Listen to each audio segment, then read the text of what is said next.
Hi guys, me again. New video set up today. The tripod finally showed up from Amazon. I posted a picture of how it looks on Facebook. Check it out. I think that this way we'll be able to get pictures further back because the phone is set a lot higher than it was before. Today's video is from the teen class. The teens have 3 themes that they do in class. They do Krav, they do Ed Parker Kempo, and they do Hyper. So today we'll be doing a Krav workout. You don't have to be in the teen class to do it. It's a good workout. It's got some good combatives in it, good self-defenses. The other thing I want you to notice is my shirt. This is a throwback. It says McCoy's Action Karate Black Belt Club on it. Black Belt Club is what we had way back before we had Pro Tech, before we had Master's Training. This shirt is from when we were still at the Ramada. We've been in the Karn building for 15 years. So this is older than that. So for a lot of you guys who are doing this workout, the shirt is older than you are. I'm going to come close so you can hopefully read the back of it. I'll post a picture of it later if you can't see it. It says something to the effect of thousands of hours of training, hundreds of classes, countless bumps and bruises, 1 black belt. Can you see it? I want you to think about that right now while we're working at home. This is very unprecedented, but it's just one more way to persevere, to get through this, to come out at the other end, hopefully stronger. Okay, so we're going to start off with a warm-up. We're running in place. When we're doing Krav, the tripod's shaking a little bit. I'm not sure that's going to make for a really steady video. Let's see if I can do anything to make it a little bit solider. Let's see. Make it a little bit shorter. Maybe it'll be a little bit more stable. Okay, let's try this again. Okay, yeah, I think that's a little bit better. Okay, so running in place. We're not going to be doing a ton of kicks in Krav today, but we're going to be moving around a lot. We're going to be doing some knees, lots of upper body combatives. We're going to be working on stance and motion. So there's your run in place. Next thing I want you to do, arms up, touch the floor. Up, touch the floor. Hop in between here, feet side to side.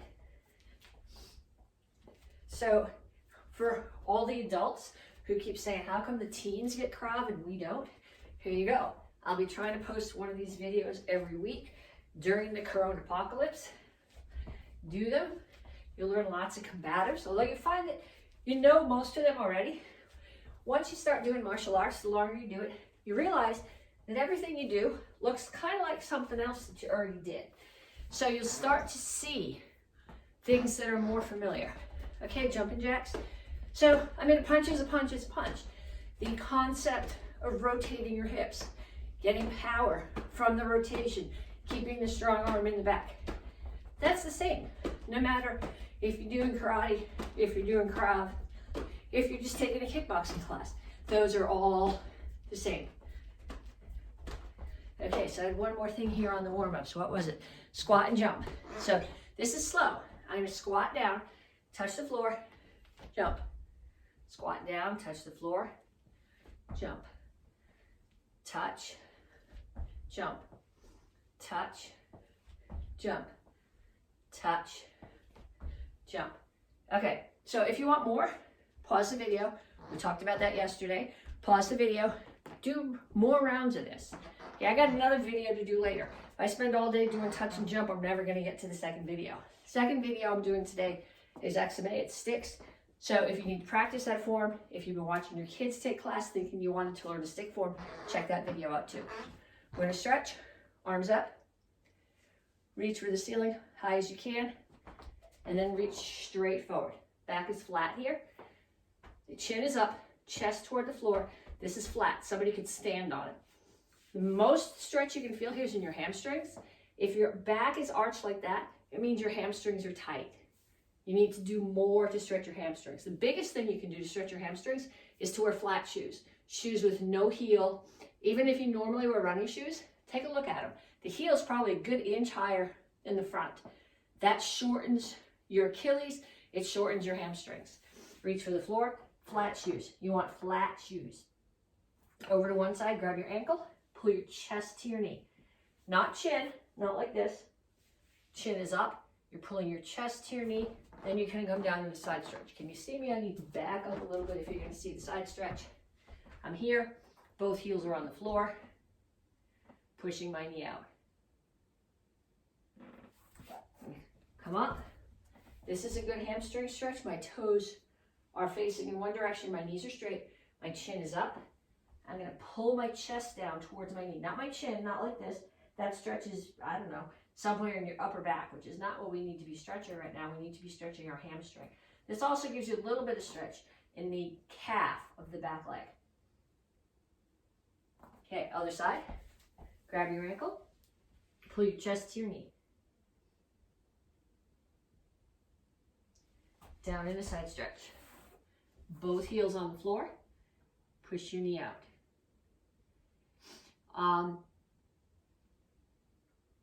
As important to be flexible. You get attacked, you want to be able to kick. You want to be able to move freely without worrying that you're going to hurt yourself. The goal is to not get hurt and get away. Straighten out your legs. Both knees straight. Chin up. Chest to your front knee. Okay, one more hamstring stretch. Have a seat. Put your feet straight out in front of you. Okay, the goal here is I don't want my back rounded.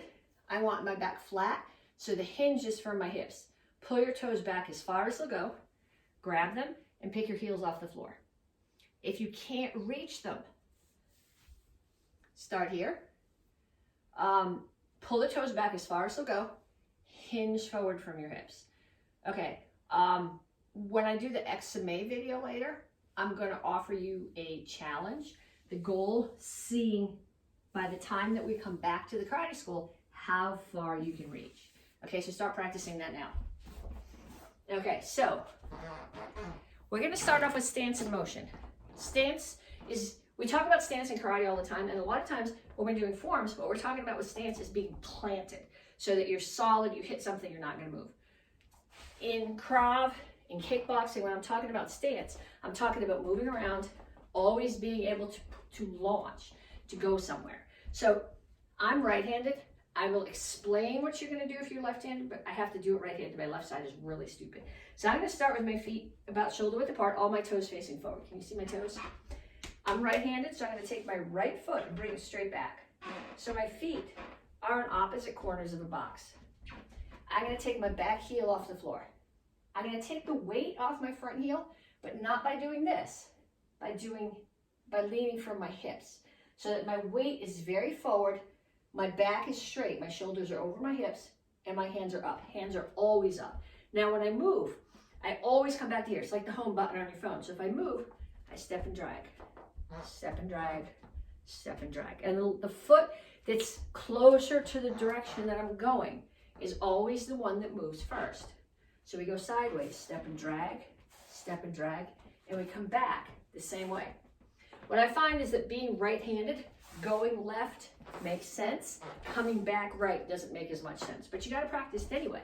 So what I want you to do right now, you're going to follow me. Okay, so if I'm coming towards you, you're going to back up. If I'm backing up, you're going to come towards me. So I'm coming towards you. You got to back up to keep distance between us. And then I back up, same way. Okay, we're going to go that way. Stay with me. Stay with me again, back in the other direction. Okay, so stay with me. Forward, back, side, forward, side, back. Make sure that your right foot, the heel's always off the floor. If you're left-handed, your stance is going to be exactly opposite. Feet are straight ahead. Left foot's going to come back. All your toes are facing forward, back heel's off the floor, weights off your front leg. Maybe I can do it this direction. I don't know. Yes, okay? So if you're left-handed, you're going to do it completely opposite. The reason for this is power comes from rotation. So I'm right-handed. This hand is really stupid. So I can throw some nudges with this. It's going to distract you. It's not going to do any damage. But my strong side's in the back. So there's the rotation, and that's going to be the knockout blow. That's why you always want to come back to this stance. Okay, so find a partner. Grab somebody in your house, and I want you to do this drill with them. You're going to stand facing each other. One person leads. So the person who leads, they're going to step. No hands yet. Step and drag, step and drag. And your partner's with you. So when I go forward, my partner has to go back. If I come back, my partner has to go forward. Sideways, sideways, same thing.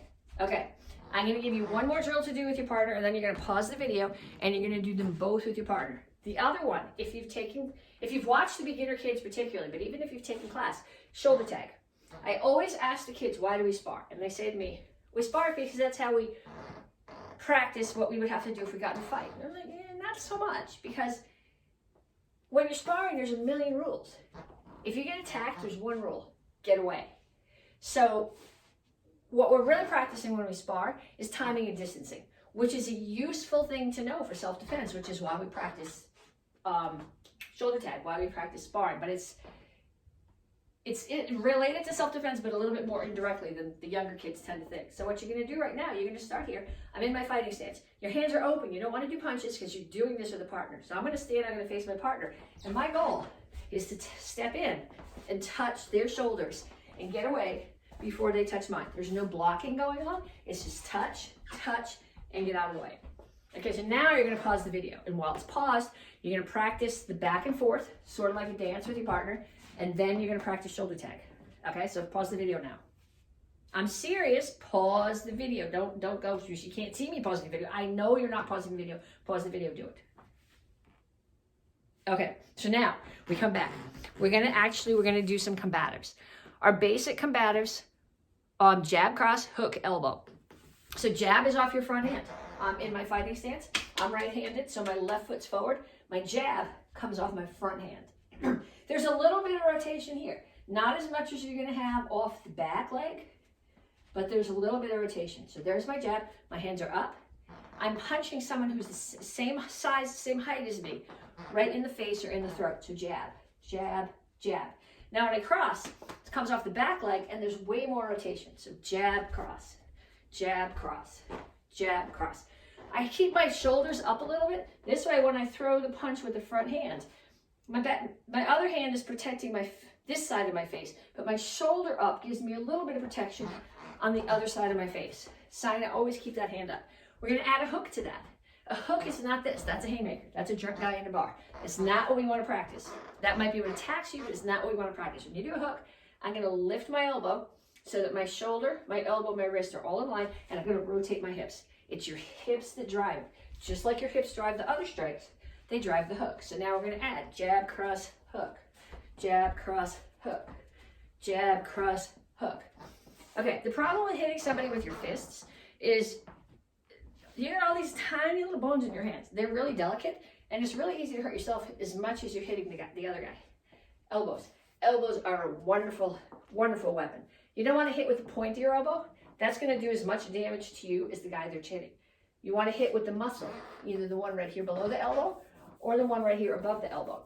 So what we're going to do right now, we're going to add two different options for elbow to this. So we say jab, cross, hook, elbow. And that one's straight across, and you're getting somebody right in the cheekbones. Jab, cross, hook, elbow. Jab, cross, hook, elbow. The other option for the elbow is up. So you're coming up, striking with this surface right up underneath the chin. So I'm going to go jab, cross, hook, elbow. Jab, cross, hook, elbow. Jab, cross, hook, elbow. Okay, so we're going to do a couple things with these now. We're going to do it in a stance box. Remember the stance that we did? So you're going to start here in your fighting stance. You're going to do it once, just with a couple times, probably just with your hands up. So I'm going to go step, drag, step, drag, step, drag, step, drag, step, step, step, step. And you can go the other way. Step, drag, step, drag, step, drag, step, drag. Now I'm going to add the combative to it. So you jab, cross, hook, elbow. Jab, cross, hook, elbow. Jab, cross, hook, elbow. Jab, cross, hook, elbow. And the other elbow. Jab, cross, hook, elbow. Jab, cross, hook, elbow. Jab, cross, hook, elbow. Jab, cross, hook, elbow. So again, like I said before, pause the video. 10 boxes in one direction, 10 boxes in the other direction. The goal is to be able to throw your combatives and still step with the correct foot, regardless of which way you're going. When you first start this, what you're going to find is when you're going the other way, when you're going, particularly going right, if you're right-handed, you're going to want to step with the other foot. I want you to practice this, like I said, 10 boxes in each direction, thinking about putting them together, keeping your rotation, which depends on your stance. Okay, then we're gonna do sets. Okay, you can either pause the video and do this, or you can wait till I give you this whole set of instructions, and then you can pause the video and you can do them all. The next one that we're gonna do is we're gonna do 5 sets. 1, 2, 3, 4, 5. Okay, then 5 sit-ups. Can you see my sit-ups? Challenges, all different kinds of sit-ups. First set you're gonna do are gonna be full sit-ups. 1, 2, 3, 4, 5. Back up. 5 more sets. 1, 2, 3.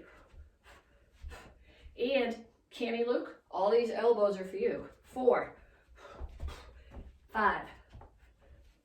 Okay, next set of sit-ups. These are called cherry bombs. So we start here. 1, 2, 3, 4, 5. And up. Another set. 1, 2, 3, 4, 5. Okay, next set of sit-ups. Start here. Keep your back, can you see these? Keep your shoulder blades up off the floor. 1, 2, 3, 4, 5, and up. Okay, so now, pause the video. Yes, pause the video. And I want you to practice both of those. The boxes, the stance boxes, 10 in one direction, 10 in the other direction. Then I want you to do jab, cross, hook, up, crop, 5 and 5 sit-ups. I want you to do 10 sets of that. And every single time, I want you to find some other kind of sit-up to do. I want you to videotape this. I want to see video of all these sit-up variations. Okay, put them on, tag them on Facebook underneath this video, tag me in it so that I see them. I try to go through every day and check on the comments, but if a lot of them add up really fast, if you highlight my name in it, tag me in it, then it will show up in my feed so I can definitely see them. And if you have some really cool variations I haven't seen before, I will try to put them in to some of the other videos. The last thing we're going to do is self-defense. Krav defenses are, in a lot of ways, very intuitive. There's no traps, there's no control. Basically, you take a split second to defend yourself and then you become the attacker. They're also very related. If I'm going to get choked from the front, from the side, from the back, they're all basically the same self-defense. So you're not going to get attacked by somebody smaller than you. They're going to be bigger than you. They're going to be stronger than you. So if they have your throat and you grab and you can pull all day.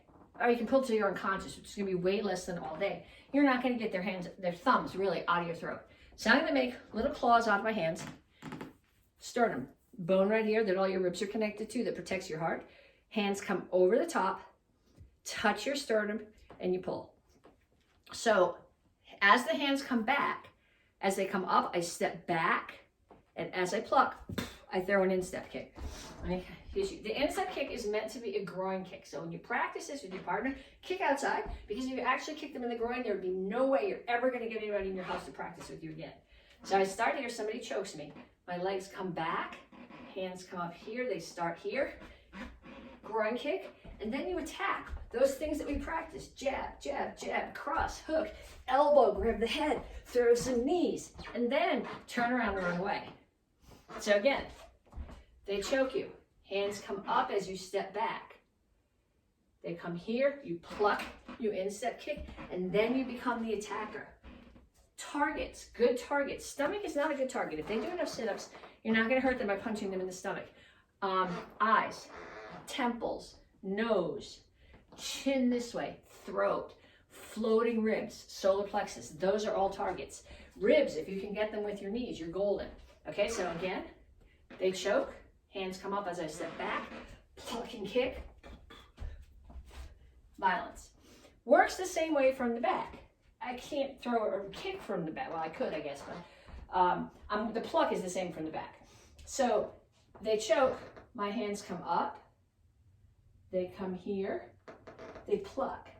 Now I turn, I'm inside, so I gotta move fast. Okay, some of you guys might not be able to get both hands up here. I will make a note of that, and when I do my Krav video next week, I will show you a variation for if you can't get both arms up. But for now, arms come, they choke you, arms come up, you just put them at the top of your spine, you pluck, and you turn, and you attack. Okay, so I want you to practice those right now. Next week, I will show you the variation for if you can't get your arms up, and the variation for if they choke from the side, because it's a little bit different. Some of you guys have done this before, but the best way to get good at something is to practice it over and over and over and over. So the things I want you to practice, I want you to do more than warm-up that we did. I want you to practice those combatives. I want the box, and then I want the sets alternating with sit-ups.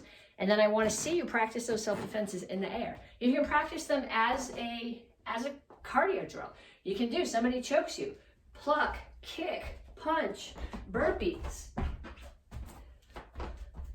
Or you can do self-defense sit-ups or self-defense. I got an open loop here. I could actually run a lap every time. So find some creative ways to practice them. Videotape it or it didn't happen. Put them up on Facebook, tag me, and if you did something cool that I hadn't thought of, I will add it to the next workout and give you credit for it. Talk to you guys later. Bye.